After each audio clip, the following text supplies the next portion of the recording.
Lord's మైదానం వేదికగా England India జట్ల మధ్య జరుగుతున్న మూడో టెస్ట్ ఆసక్తికరంగా మారుతోంది. రెండు జట్లు కూడా నువ్వా నేనా అన్నట్లు పోటీ పడుతున్నాయి. రెండో రోజు ఆట విషయానికి వస్తే మొదటి సెషన్ ఆరంభంలోనే వికెట్లు ఇంగ్లాండ్ కోల్పోయినా ఆ తర్వాత జెమీ స్మిత్, బ్రైడెన్ కార్స్ ఇద్దరు కూడా అసాధారణ బ్యాటింగ్తో ఇంగ్లాండ్ మంచి స్కోరు సాధించడంలో కీలక పాత్ర పోషించారు. ఆ తర్వాత మొదటి ఇన్నింగ్స్ టీమిండియా కూడా క్రమం తప్పకుండా వికెట్లు కోల్పోయినా కేఎల్ రాహుల్ మంచి బ్యాటింగ్తో ఇండియా మళ్లీ నిలబడేలా చేశాడు. కరుణ్ నాయర్ బ్యాటింగ్ కూడా అందుకు కాస్త తోడ్పడింది. ఇక ఈ మ్యాచ్లో టీమిండియా సరికొత్త చరిత్ర సృష్టిస్తుందా అనే చర్చ మొదలైంది. ఎందుకంటే లార్డ్స్ మైదానం చరిత్రలో ఒక జట్టు మొదటి ఇన్నింగ్స్లో 350 కంటే ఎక్కువ స్కోరు సాధించిన తర్వాత కూడా ఓడిపోవడం అనేది ఇప్పటి వరకు కేవలం 2 సార్లు మాత్రమే జరిగింది. మిగతా అన్ని సందర్భాల్లో కూడా 350 కంటే ఎక్కువ స్కోరు చేసిన జట్టే గెలిచింది. ఇటువంటి పరిస్థితుల్లో లార్డ్స్ మైదానంలో ఇప్పుడు జరుగుతున్న టెస్ట్ మ్యాచ్లో ఇప్పటికే ఇంగ్లాండ్ జట్టు 350 కంటే ఎక్కువ స్కోరు సాధించింది. ఒకవేళ ఇండియా గనుక ఓడిస్తే లార్డ్స్ మైదానంలో 350 కంటే ఎక్కువ స్కోరు చేసి జట్టును ఓడించిన మూడో జట్టుగా ఇండియా నిలుస్తుంది. మరి గిల్ సేన ఆ రికార్డును అందుకుంటుందో లేదో వేచి చూడాలి. ఇంగ్లాండ్తో మూడో టెస్టులో భారత ప్రధాన పేసర్ జస్ప్రీత్ బుమ్రా అద్భుత ప్రదర్శనతో ఆకట్టుకున్నాడు. తన పేసు పదునుతో ఆతిథ్య జట్టు బ్యాటర్లకు చుక్కలు చూపించాడు. ఏకంగా 5 వికెట్లు కూల్చి ఇంగ్లాండ్ బ్యాటింగ్ ఆర్డర్ పతనాన్ని శాసించాడు. ఈ క్రమంలో లండన్లోని ప్రఖ్యాత లార్డ్స్ మైదానంలో తన తొలి 5 వికెట్ హాల్ నమోదు చేశాడు. ఈ మ్యాచ్లో కూడా జో రూట్ను బుమ్రానే అవుట్ చేశాడు. టెస్టుల్లో జో రూట్ను బుమ్రా అవుట్ చేయడం ఇది 11వ కావడం విశేషం. అదేవిధంగా ఓవరాల్గా అంతర్జాతీయ క్రికెట్లో రూట్ను ఈ పేస్ గుర్రం వెనక్కి పంపడం 15వ. దీంతో రూట్ను అత్యధిక సార్లు పెవిలియన్కు పంపిన తొలి బౌలర్గా బుమ్రా అరుదైన ఘనత సాధించాడు. మూడో టెస్టు రెండో రోజు హైలైట్స్ విషయానికి వస్తే ఇంగ్లాండ్ జట్టు 4 వికెట్ల నష్టంతో 251 ఓవర్నైట్ స్కోరుతో ఇన్నింగ్స్ను ప్రారంభించింది. 99 పరుగుల వద్ద ఉన్న జో రూట్ విజయవంతంగా సెంచరీని పూర్తి చేసుకున్నాడు. ఇదే క్రమంలో ఒక అద్భుత రికార్డు నమోదు చేశాడు. టీమిండియాపై టెస్టులో అత్యధిక సెంచరీలు సాధించిన ఆటగాళ్ల జాబితాలో 11 సెంచరీలతో స్టీవ్ స్మిత్తో కలిసి మొదటి స్థానాన్ని పంచుకున్నాడు. అయితే రెండవ రోజు మొదటి సెషన్ ఆరంభంలోనే team India fast bowler Bumrah super బౌలింగ్తో ఇంగ్లాండ్ను ఉక్కిరిబిక్కిరి చేశాడు. బుమ్రా సరిగ్గా బౌలింగ్ చేస్తే బ్యాటింగ్ ఆర్డర్ ఎలా కుప్పకూలుతుందో ఈరోజు మరొకసారి నిరూపించాడు. బుమ్రా పర్ఫెక్ట్ లైన్ అండ్ లెంత్తో బౌలింగ్ చేసి యార్కర్లు, అసాధారణ బంతులతో ఇంగ్లాండ్ టాప్ బ్యాటర్లను బెంబేలెత్తించాడు.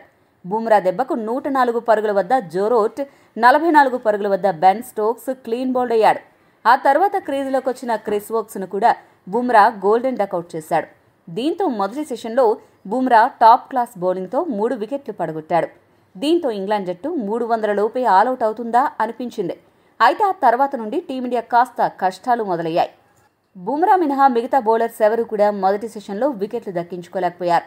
దీనికి తోడు జెమీ స్మిత్ క్రీజ్లోకి రాగానే సిరాజ్ బౌలింగ్లో ఇచ్చిన క్యాచ్ను కేఎల్ రాహుల్ జార విడిచాడు.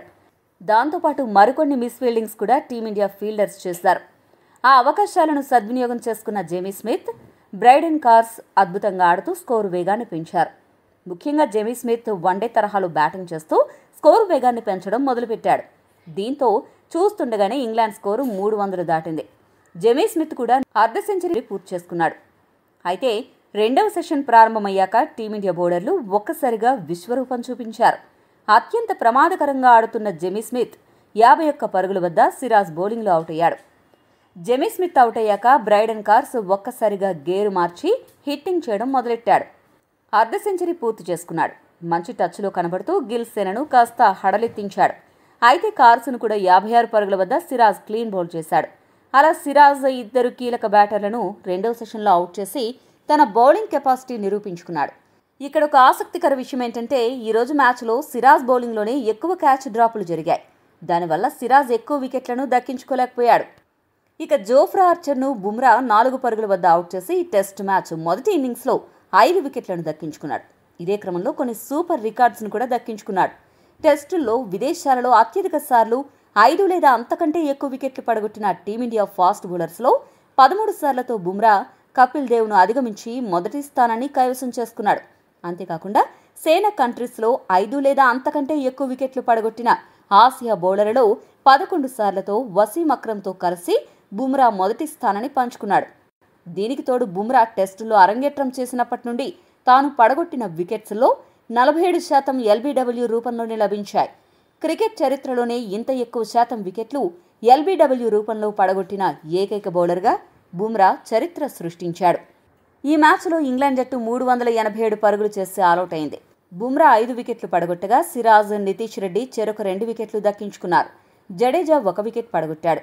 ఇక రెండో టెస్టులో అసాధారణ ప్రదర్శన చేసిన ఆకాష్ దీప్ ఈ ఇన్నింగ్స్లో 1 వికెట్ కూడా పడగొట్టకపోవడమే కాకుండా సగటున ఓవర్కి 4 పరుగులు సమర్పించుకుని అత్యధిక ఎకానమీతో పరుగులు సమర్పించుకున్న బౌలర్గా ఆకాష్ దీప్ నిలిచాడు. కాస్త నిరాశపరిచాడు. ఆ తర్వాత టీమిండియా మొదటి ఇన్నింగ్స్ ప్రారంభించింది. అయితే టీమిండియా ఓపెనర్లు మంచి భాగస్వామ్యం నెలకొల్పుతారని భావించిన అభిమానులకు తీవ్ర నిరాశ ఎదురైంది. జైస్వాల్ 8 బంతుల్లోనే 13 పరుగులు చేసి మంచి దూకుడు మీద కనపడ్డాడు. కానీ అదే దూకుడులో ఆర్చర్ బౌలింగ్లో బ్రూక్కి క్యాచ్ ఇచ్చి అవుట్ అయ్యాడు. 4 ఏళ్ల తర్వాత టెస్టులోకి రీఎంట్రీ ఇచ్చిన ఆర్చర్ మొదటి ఓవర్లోనే జైస్వాల్ను అవుట్ చేసి మ్యాజిక్ చేశాడు. దీంతో 13 పరుగులకే టీమిండియా మొదటి వికెట్ను కోల్పోయింది. ఇటువంటి పరిస్థితుల్లో opener KL Rahul, 1 down batter Karun Nair ఇద్దరు కూడా జాగ్రత్తగా బ్యాటింగ్ చేస్తూ ఇన్నింగ్స్ ముందుకు తీసుకెళ్లారు. కేఎల్ రాహుల్, కరుణ్ నాయర్ ఇద్దరు కూడా జాగ్రత్తగా ఆడుతూ ఇన్నింగ్స్ నిర్మించడం మొదలుపెట్టారు. ఇంగ్లాండ్ బౌలర్లను చాలా చాకచక్యంగా ఎదుర్కొంటూ పరుగులు రాబట్టారు. కేఎల్ రాహుల్ చాలా నెమ్మదిగా ఆడగా కరుణ్ నాయర్ నెమ్మదిగా వేగం పెంచుతూ చక్కటి బ్యాటింగ్తో ఆకట్టుకున్నాడు. వీరిద్దరి భాగస్వామ్య అర్ధ సెంచరీ పూర్తయిన తర్వాత కరుణ్ నాయర్ కూడా అర్ధ సెంచరీ చేస్తాడు అని అనుకుంటున్న తరుణంలో స్టోక్స్ బౌలింగ్లో జో రూట్ సెన్సేషనల్ క్యాచ్ పట్టడంతో 40 పరుగుల వద్ద అవుట్ అయ్యాడు. ఈ క్యాచ్ ద్వారా టెస్ట్ క్రికెట్ చరిత్రలో అవుట్ఫీల్డ్లో అత్యధిక క్యాచ్లు పాతిన ఆటగాళ్ల జాబితాలో ద్రావిడ్ను వెనక్కి నెట్టి 211 క్యాచ్లతో జో రూట్ మొదటి స్థానంలో నిలిచాడు. ఈ సిరీస్లో కరుణ్ నాయర్కు మంచి ఆరంభాలు లభించినా వాటిని భారీ స్కోర్లుగా, సెంచరీ, అర్ధ సెంచరీలుగా మలచడంలో విఫలమవుతున్నాడు. ఈ రోజు మ్యాచ్లో కూడా అదే జరగడంతో కరుణ్ నాయర్ కూడా బాగా నిరాశ చెందాడు. ఇక తర్వాత క్రీజులోకి వచ్చిన గిల్ ఆచితూచి బ్యాటింగ్ చేస్తూ స్కోరు చేయడం ప్రారంభించాడు. అయితే గిల్ కోసం ముందుగానే పర్ఫెక్ట్ ప్లాన్తో బరిలోకి దిగిన ఇంగ్లాండ్ జట్టు వికెట్ కీపర్ను ముందుకు తీసుకొచ్చి మీడియం పేస్ బౌలింగ్తో ఇబ్బంది పెట్టాలని భావించింది. ఆ ప్లాన్ వర్కౌట్ అయింది. క్రిస్ వోక్స్ బౌలింగ్లో గిల్ 16 పరుగుల వద్ద కీపర్కు క్యాచ్ ఇచ్చి పెవిలియన్ చేరాడు. ఒకవైపు వికెట్లు పడుతున్న కేఎల్ రాహుల్ మాత్రం పరుగులు నెమ్మదిగా రాబడుతూనే అర్ధ సెంచరీ సాధించాడు. అతడికి పంత్ కూడా మంచి సహకారం అందించాడు.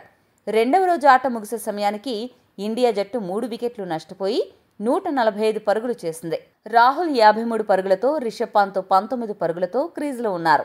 టీమిండియా ఇంకా 242 పరుగులు వెనుకబడి ఉంది.